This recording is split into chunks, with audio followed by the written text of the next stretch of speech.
Welcome, everyone. Today on our NACDA Data on Aging podcast series, we are talking with Dr. Nancy Morrow-Howell, and her research revolves around productive engagement in later life. She teaches gerontology courses at the Brown School at Washington University. She's the Betty Bofinger Brown Distinguished Professor of Social Policy and International Leader in Gerontology. And she's the director of the university's Harvey A. Friedman Center for Aging. And as I noted, her research focuses on productive engagement of older adults, older people as workers, volunteers, caregivers, paid and unpaid work. We also have our director of the Aging Archive at ICPSR, Sayan Kim. And we're all just going to have a conversation today. And I'm going to let Sayan take the lead. Thank you so much. Welcome, Nancy, and I really am very excited to have you on the podcast. So my first question, this is a very sort of recent research for you and on like age integration. So could you describe what really motivated you to examine age inclusivity specifically within the higher education context? Sure. Thanks, Ayan, and I'm glad to be here. As you said, my work starts with the productive engagement of older adults, paid and unpaid work that make economic contributions to communities and society. So, of course, working longer is a part of that. And even though the real strict definition of productive activities didn't include capacity building activities like education, we started to widen our lens a bit because education's so important for working longer, coming in and out of the schools to retrain, to advance. So on the home front at the Brown School, I became interested in folks who came back later in life to get their MSW. You know, they don't come back for enrichment. They don't come back for kicks, to come to a 2-year full-time program. So I did a survey of all people who had come to the Brown School 40 plus, still super young, but older, non-traditionally aged students, older for our student body for sure. And we did a survey to all of these alums and asked them what they were doing, why they decided to come. And some of them had been out for a while because we went back retrospectively to get everyone who had come to the school that we had records of at the age of 40 plus. And it was really interesting to hear people's motivation for returning to get an advanced degree. Most of them had done 20 years of a career, were coming back and re-careering for another 20 years.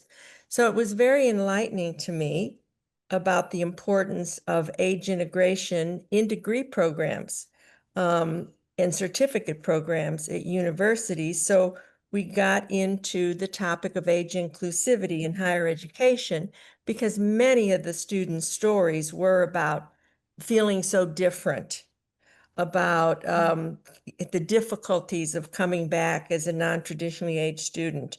So that's what got me into it. But it really fit well with the couple national movements that were going on. I know you're familiar with the National Center for Reframing Aging. I have been a part of that since the beginning. And sort of an offspring of that at GSA is the Age Inclusivity in Higher Education Work Group. Because, GSA is made up mostly of folks from academic institutions, it was a real likely place to start looking at age inclusivity. So all of these things come together, which is, if you're a researcher like me, very fortuitous, and very wonderful for that to happen. So that's how I got to working on that. Yeah, no, that sounds fascinating. And I think it is in line with the productive aging framework and age inclusivity, and then different, life course factors that would shape health and well-being in later life. So Absolutely. So what are some of the unique challenges or opportunities you have discovered through your work then? Well, I think something unique before I get to the challenges is there is a lot of room for program development in this area. So it really makes me feel like I'm attaching our academic work to on the ground, making a difference in the community. So especially at WashU, we have started working with our Office of Institutional Equity and to introduce programming on age inclusivity in the workplace at WashU.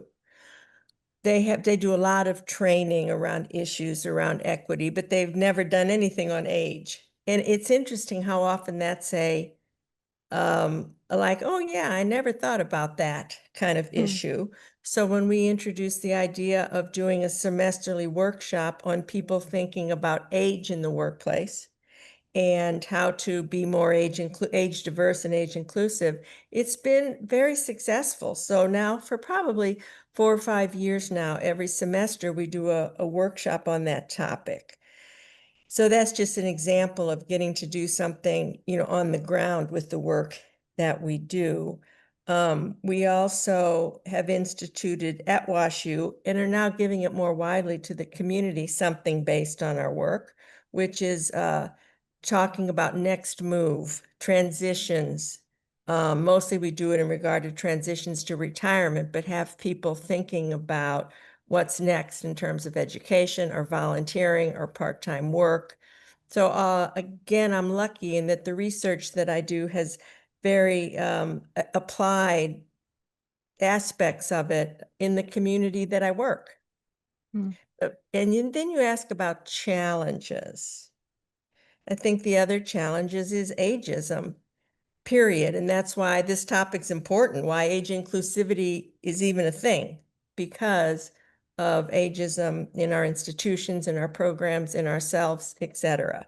So that's the challenge. And we have been doing more specific work on ageism at the moment in our research.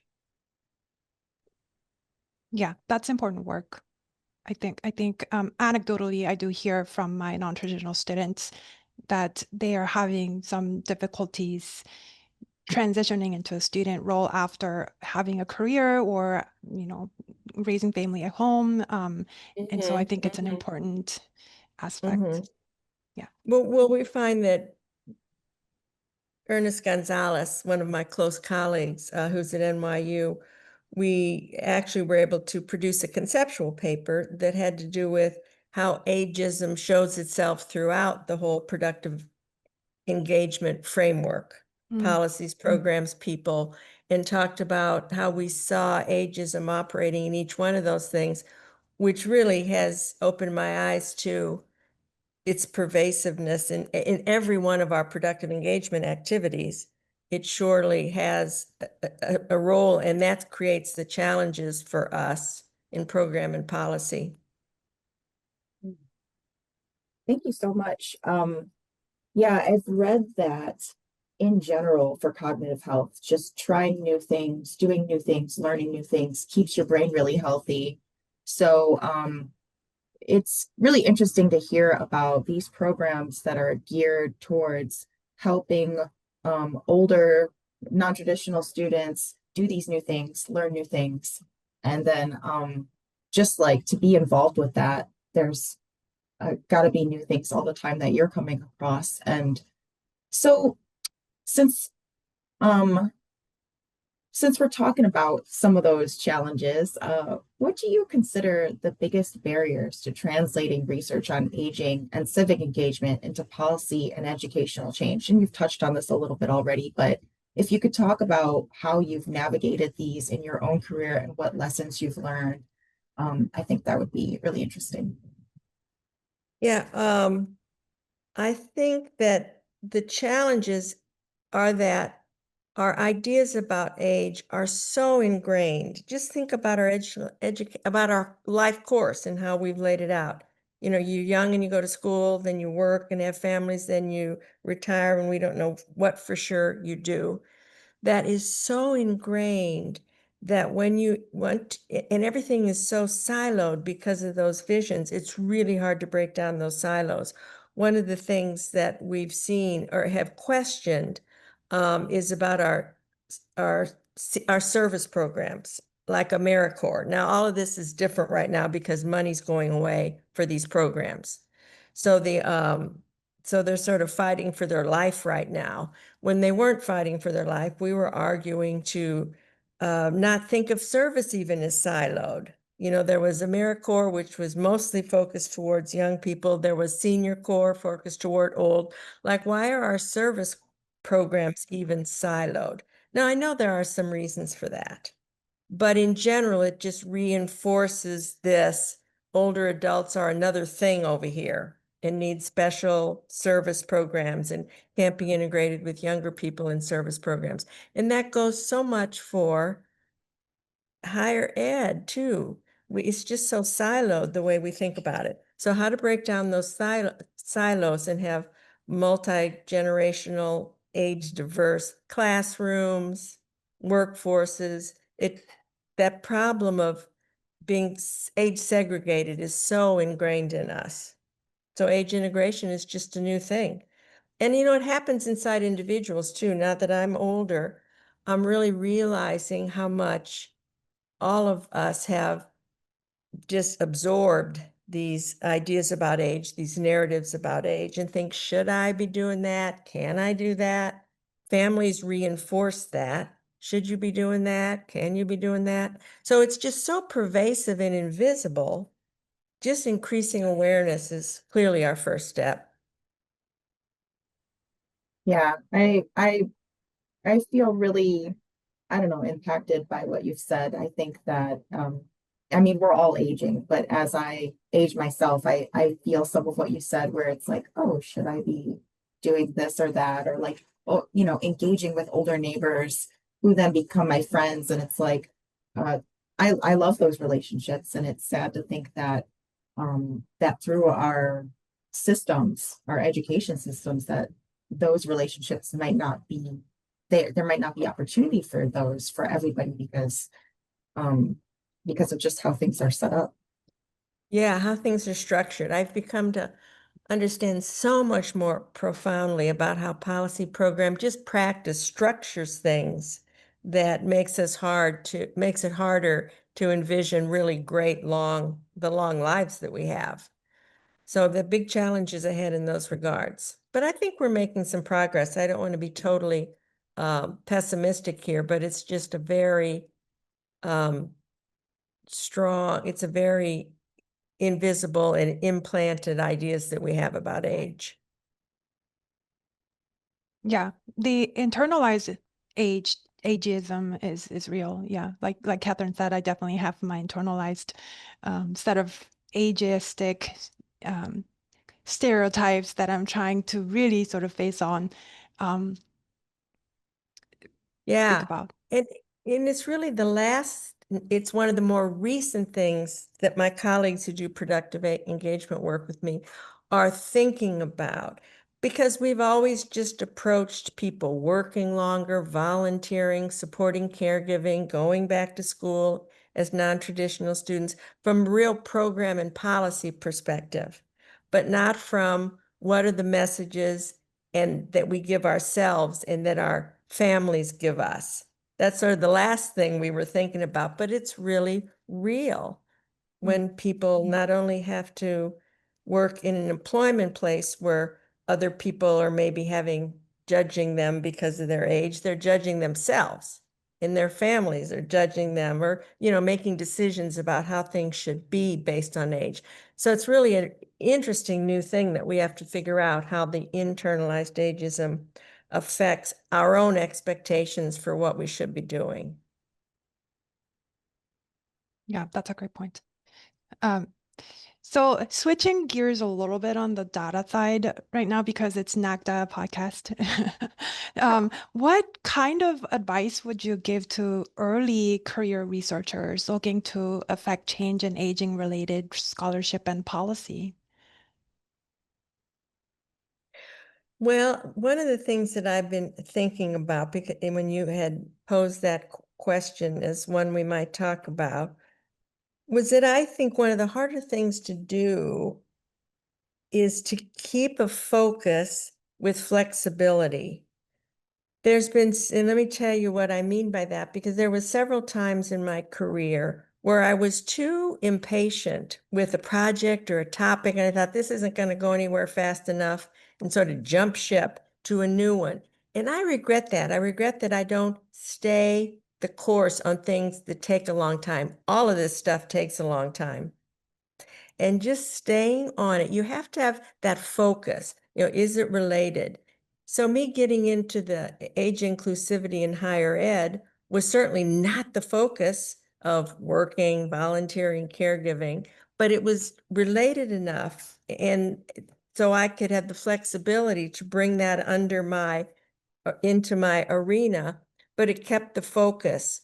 So don't give up on your focus. Don't give up on sort of the core of what you're most interested in. Be flexible for opportunities, for a grant or for a new relationship or for some opportunity in the community. But sort of don't give up on that. It's a long run and things will come to fruition that aren't right away. So I think don't be impatient with your work and just stay at it. Stay the course. That makes sense? That totally makes sense. I feel like personally, I can definitely relate to being restless and losing patience. Yes, there's a couple of projects I look back on and think, oh my gosh, if I would have stuck that out, it would have been so important right now and it would have gone a long way right now. So just keep that in mind. That's a great Thank you. advice. Yeah, in one of our other interviews we spoke with Wasim Taraf, and he gave similar advice when working with Huh. data. And he works with R a lot, and he was talking about how people should expect to keep at it, trial and error. And so I think that what you said applies to multiple ideas with respect to research, and kind of leads to our next question. What advice would you give to those trying to use longitudinal data or trying to work with longitudinal aging research in general? You guys can see if you agree with this, but I think more recently, we have encouraged scholars, researchers to have multiple methods. We want people to do mixed methods, but at least I want my students to be good at the quantitative large data survey stuff and to know some things about qualitative data, focus groups, in interviews. We are moving towards people having, I think, a wider range of method expertise, at least they can participate on teams more comfortably where different methods are involved. But I always encourage my students, because I think it's paid off for all of us, to, even if you are mainly leaning towards qualitative stuff, to be able to know how to use your data sets, longitudinally or not, just how to use your public big data sets is always there for you. It's always there if you're kind of in a lull about an idea or you want to start a project that's going to take years to collect. We always have it there to be doing our work to advancing the knowledge base. So I just encourage people to know this, keep it around and always be having that mode, because you all make such amazing information available to all of us if we know how to use it. So know how to use it and take advantage of that as you're doing other things as well. Thank you. Yeah, I think those foundational approaches are really important. And thank you for what you said about NACDA. We are happy to be the hosts and data stewards of data on aging. Yes. Yeah, for sure. I also tell my PhD students, even if you're not going to use the methods, or quantitative methods and you're a qualitative researcher, that's almost a frame of mindset, it seems like.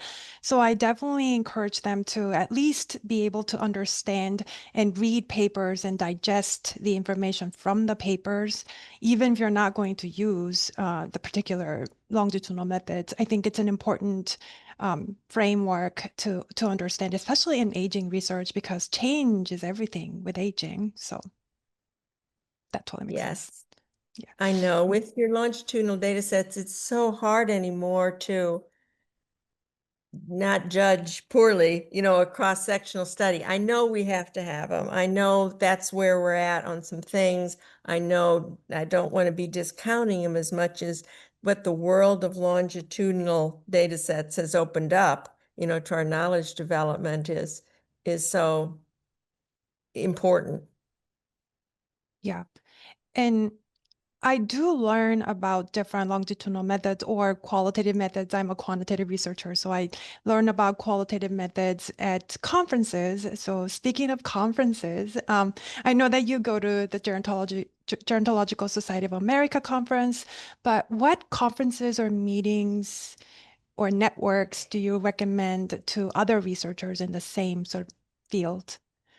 Yeah, I think gerontologists have it hard as to different specialties within my discipline of social work, because we then have two allegiances to the gerontology conferences and to the social work conferences. And you as public health conferences and gerontology conferences, or nursing conferences and gerontology. That dual allegiance is really important for our identities. It's like central to our identities, but it makes conference going challenging because they're expensive, the opportunity costs, all of that stuff that's involved in conferences. So I've always felt that struggle. So that's something that people have to work out. But for me, the gerontology conference, GSA's conference, has always been the most important to me. But one thing, and I try to get to social work conferences again, but they fall secondarily to the gerontology conferences for me. But that continues to be a struggle. I do think, though, within either one of those, within the social work conferences or the gerontology conferences, it's the interest groups that really bring those two things together. So I really encourage people to study the interest groups that exist in the at GSA and the interest groups that exist at my Society for Social Work and Research conference, because those interest groups kind of can get at the intersection. So I think they're very important. And then the interest groups meet virtually across the year, not in addition to the conferences. So it's a really good identity and a really good network for establishing projects and colleagues. So I'm really a big person in terms of interest groups. That's a really good advice. I also participate in interest groups like aging in Asia, and then there's the quantitative longitudinal interest groups. And I really like going to those interest group meetings because I feel like it makes me feel not alone in this. Right. There are these scholars at the cross section of two different disciplines or two different fields that are studying pretty similar topics that I do. So I definitely feel emotionally supported just going to these interest group meetings. So that makes sense. Yeah. Yeah. Good. Thank you so much. Yeah, I think the collaboration is just integral to where longitudinal aging research is going. More and more, we're seeing the push for interdisciplinary and intradisciplinary engagement across researchers. So we have our last question here, and it's what excites you about being a researcher now?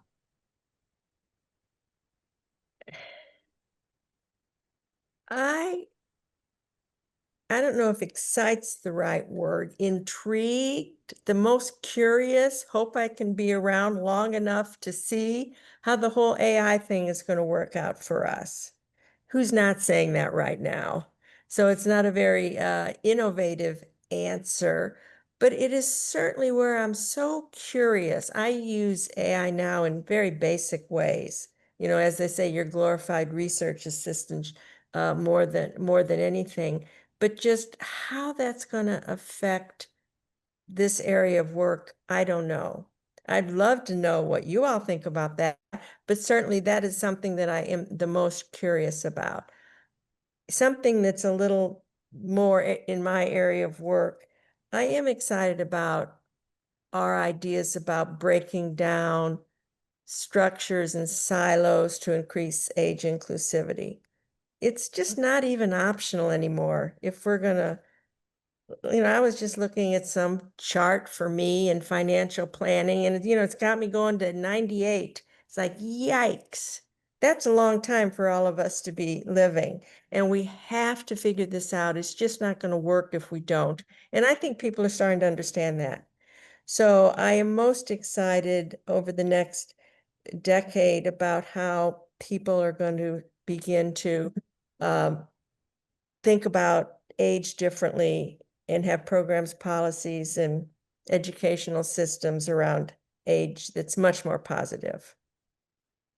Thank you. Yeah, I think you have great answers. I don't know that anybody has thrown AI into the answer for this question in the same way. Mm-hmm. And Mm-hmm. we are, I would say we are also intrigued, but it's multifaceted because we come at it from data management perspective, um, but that's based on the interests of different types of users, both people who share data and people who do secondary research analysis. And so it's kind of like we're having to think about it from these different angles, and that complicates it a little bit. But yeah, but I think it's a great answer. And then also, what you said about, um, you know, more inclusivity. I agree with that. And I think that my mind, when you were talking about that, kind of went to just how we're using technology to measure physical aspects of our lives more frequently. It's more common. You see lots of people wearing these devices. And so I could imagine that there's a lot to explore in those areas with our physical abilities and our senses and how that relates to cognitive health, and what kind of models people end up creating from all of that. But yeah, Diane, is there anything you wanted to add? We just had a whole day meeting at the ICPSR about AI, so this is definitely the word. I mean, it's not innovative, but it's definitely the word. It's very ubiquitous, very prevalent. So it's here, whether you like it or not.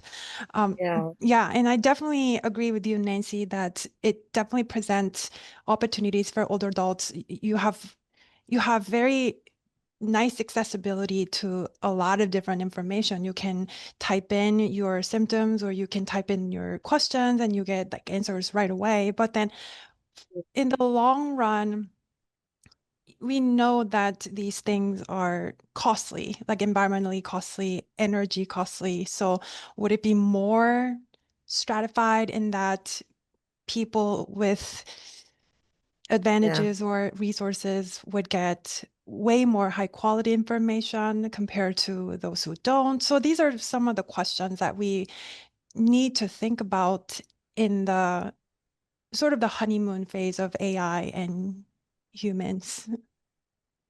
Yeah, I think so. Yeah, the old phrase digital divide continues to evolve to mean different things. And now it just means the, inequity that's going to exist in terms of use of and availability of AI. The other thing that seems to be a fundamental struggle, I don't know if you talked about it in your retreat on AI, is we know as gerontologists, the importance of social emotional. We know the importance of high touch. And when even we started with home care And there was there was high skill and high touch, and we want both, but we haven't gotten both. We get high something and low touch on people. So how is AI going to contribute to us also getting the human touch, the high touch that we need, is also concerning me very much, because I even experienced that. We all do. It's like, just let me talk to a person, just let me have contact with a real human being. That's not going to go away, I don't think. So that's one of my struggles with it as well, how to bridge that gap. That totally makes sense. I mean, humans are not as evolved, biologically and evolutionarily. So we definitely do crave touch and that connection. So yeah, right. We shall see. Yeah. Thank you so much for joining us today and for talking with us. And it's just been such a pleasure. Thank you, Nancy, so much. Thank you. I enjoyed being with you all. Thanks for your good work. Thank you. We look forward to continuing to do it for a long time. Thank you so much to our guest and to our listeners for joining us on this podcast. You can find links to studies we referenced by viewing the description and content below. If you have questions or ideas, please email us at icpsr-nacda@umich.edu.